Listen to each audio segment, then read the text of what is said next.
Hey, my name is Jade Raymond, and I'm the producer on Assassin's Creed. Today's Dev Diary is about art direction. One of our main objectives was to, of course, make the art direction as realistic and as close to the historical references that we found.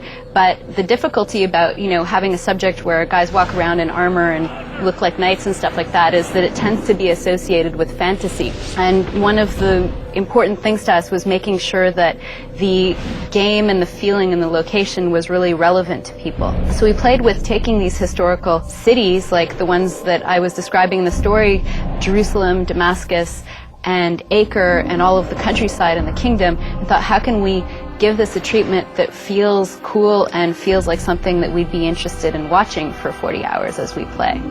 Now, we've made a huge kingdom, 3 huge cities, and it could easily get repetitive, and we didn't want that to happen. These cities in medieval times were bustling with all kinds of people, all walks of life. You have to have the poor citizens, you have to have the rich class, you have to have the merchants. These cities are being controlled mostly by the military, and basically this amounts to a whole lot of characters to create. But we have over 300 different characters to create, and that's just the completely unique versions. On top of that, we wanted to make sure that when you're going through these cities, you don't see the same person a bunch of times. So a big focus for the team was the crowd, and basically we had to put a lot of energy not only into the gameplay, but how they look. And that means that the art director and the whole art team had to put a lot of time into thinking how we would make this crowd interesting. We invented this all brand new character based on the assassins, but we also wanted to give him a look and personality all of his own. So the first reflection was, in terms of gameplay, our core gameplay loop, what is the assassin doing most of the time? Well, what you're doing is you're investigating, so you're mapping out your territory, really trying to pinpoint and locate your prey, and then once you focus in on your prey, you go in quickly for the kill, and then you get out of there.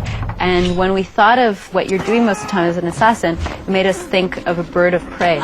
So that became the inspiration for Altair. And in fact, Altair means flying eagle, or the flyer in Arabic.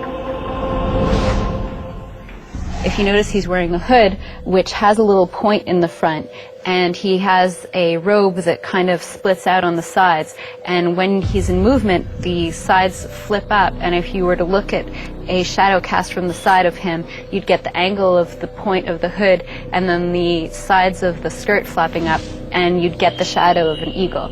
So Altair really is the bird of prey.